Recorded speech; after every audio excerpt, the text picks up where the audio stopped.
walang kasignal-signal ng cellphone, guys.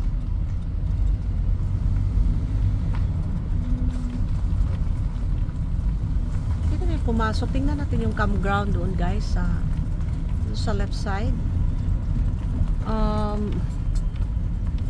I'm not sure kung primitive camping yan or I mean primitive camping, guys, yung walang mga hookups, walang shower, yan ang ibig ko sabihin.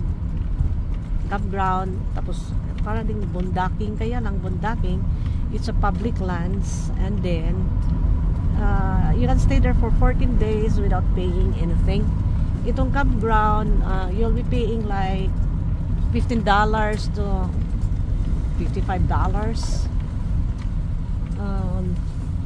Yung basic per night, and then yung full hookups katulad noong ginastayhan kong campground doon sa way bandang north ng California na tawag doon, Quarry Campground. Ano yun siya, ang full hookup niya is $65. May electricity, may tubig hookup, may cell signal doon, may wifi pa sila. So $65, guys, is not that bad. And then para kang nasa urban camping kasi nasa city, malapit ka sa city eh. Hindi, ito parang medyo malabundukin na to masyado. Talagang nasa bundok ito. Malayo ka sa civilization dito. Walang cell signal.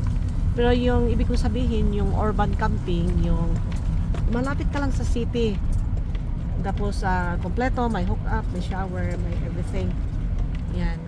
Dito kung mag-shower ka, magdala ka sarili mong tubig o yung may malaking mga RV dyan. Yan, shower. Yan.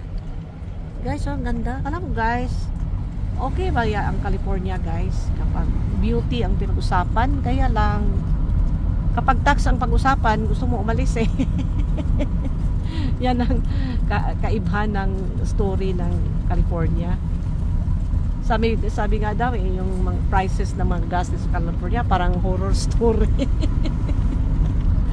Dahil masasyak ka sa presyo ng mga gas prices sa California eh.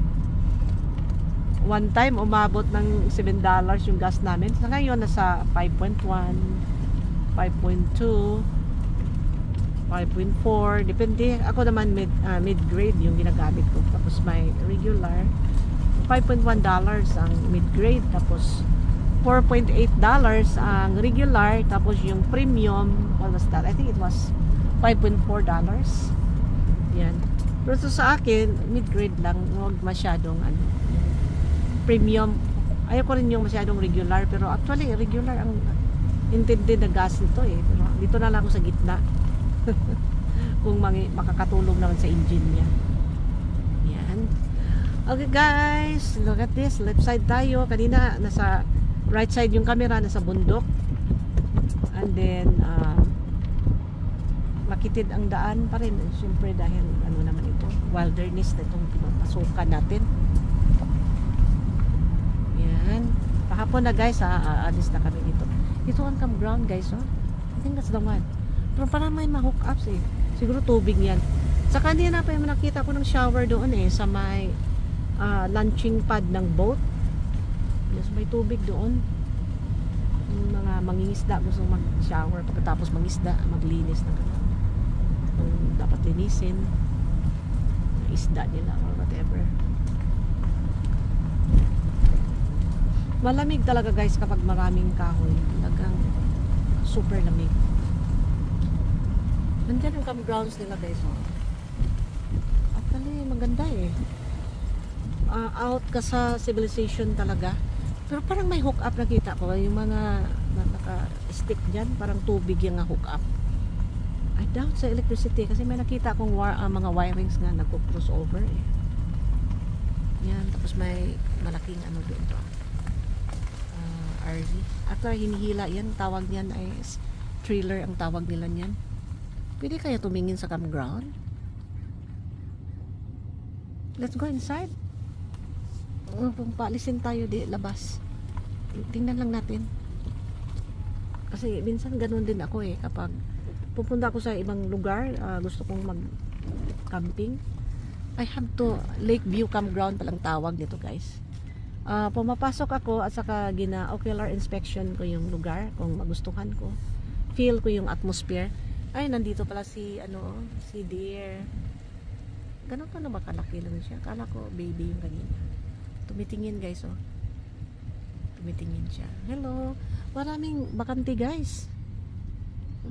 Uy, nandyan siya, oh. Hello. How are you? So sila yung maglakad-lakad. Kanina guys, yung itim nga umakyat mo sa bundok, tumawid.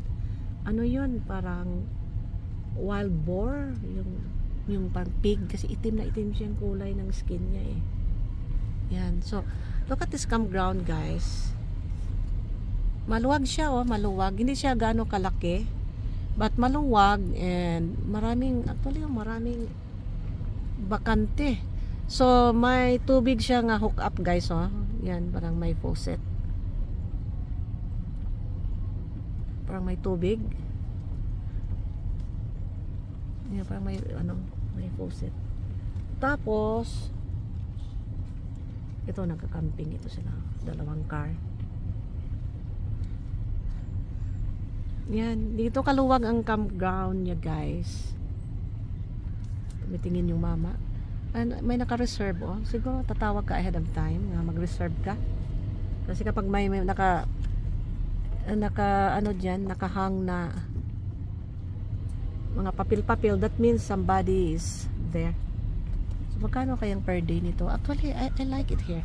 Tahimik and hindi siya masyadong dikit-dikit kasi may ibang mga campground guys, dikit-dikit yung kalagayan mo eh. Ito siya, walang dikit-dikit eh. Yan, oh. Tapos may camper van doon, oh. Magkano tayo dito? I think this is a Reveal 1 4x4. Short ang van niya, hindi siya yung extended. Dahil kapag extended, mahirap maghanap ng parking. Napaka-relax niya dito. Itong number 34, I like it, but it's taken already. Reveal nga talaga. Yan. Winnebago. Maiksi siya, maiksi. So, it's madaling i-parking yung mga ganyan. Reveal, Winnebago. So, may faucet. Kita ko faucet. So, may tubig na hook up. But, I'm not sure. Parang hindi ko nakita yung electricity nga hook up. Tubig lang. Yan. Okay siya guys. Malinis. Tapos, may mga wildlife. Look at that, oh. Naglakad-lakad yung mga deer doon. Deer. And then, sama na ako pupunta nito. I need to turn around. Paikot siya eh. Kasi dapat may pa-exit. Tapos, malapit ka lang doon sa lake. Pero ang lake, medyo lakarin mo pa. Malayo-layo. Mag-practice nga kaya ako ng fishing, no? Yung fishing rod, di ko marunong yan eh. I wanna do some practice to that. Look at this. Kahoy. Ang sarap ng buhay ng mag-off-road ka, no? Camping. 4x4 yun siya, guys. I don't know kung yun ang kukunin ko. Let's see. Tinitingnan ko kasi isang araw yung extended eh. Kaya gusto ko maluwag din. Kaya lang niisip ko rin paano ako makalusot-lusot nito mga maliit na daan. I need to practice really very strict, tight driving, tight roads. Ito guys, guys, I like this area. So, sana all na mga araw tayo ay makabalik pa dito. Oy, may restroom siya. Siguro nandyan yung shower. So, may shower siya guys. Tapos may nagtitent camping doon, oh.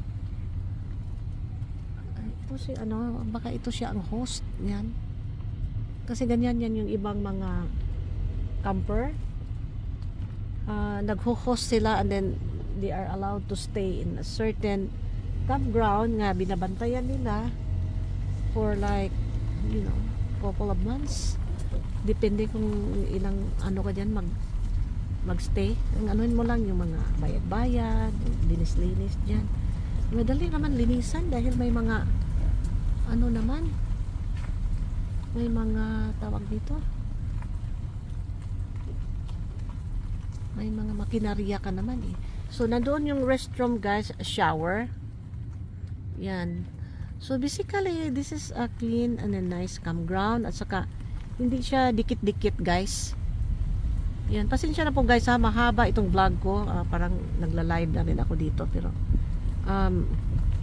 ito na lang. Hindi na ako maano dun sa live ngayon. Bihira na ako magla-live. Ito guys. Yan. So maraming bakante guys dahil siguro ay pa-winter na. Ito mga showers ito guys. Siguro baka mga laundry din dyan. So this is shower area. So may shower siya guys. So I'm not sure magkano per night dito. Pero kadalasan ang per night dito guys sa full hook up, may electricity ka. Doon may RV doon. It's nice. $65 ganon. Expensive na yun kasi nasa urban camping sa Quarry Lakes Campgrounds sa may Fremont na area. Pero ano guys, yung tubig lang hook up mo. Ano lang, ang mawala mo lang doon yung electricity lang eh. Pero if you have a solar power, hindi mo kailangan yun eh. Siguro nandito yung yung opisina. Nandito nga ang ranger. Ay, nandoon. Tumawid. So dito ka magbayad kapag mag-camping ka. Ayan. Sana pala bumaba tayo para mag-inquire kanina. Sige na lang, hinahinay na lang kasi hapon na. So guys, I hope nag-enjoy po kayo sa pagra-ride nyo sa akin dito sa aking vlog, mounting vlog dito sa may northern part ng California po tayo.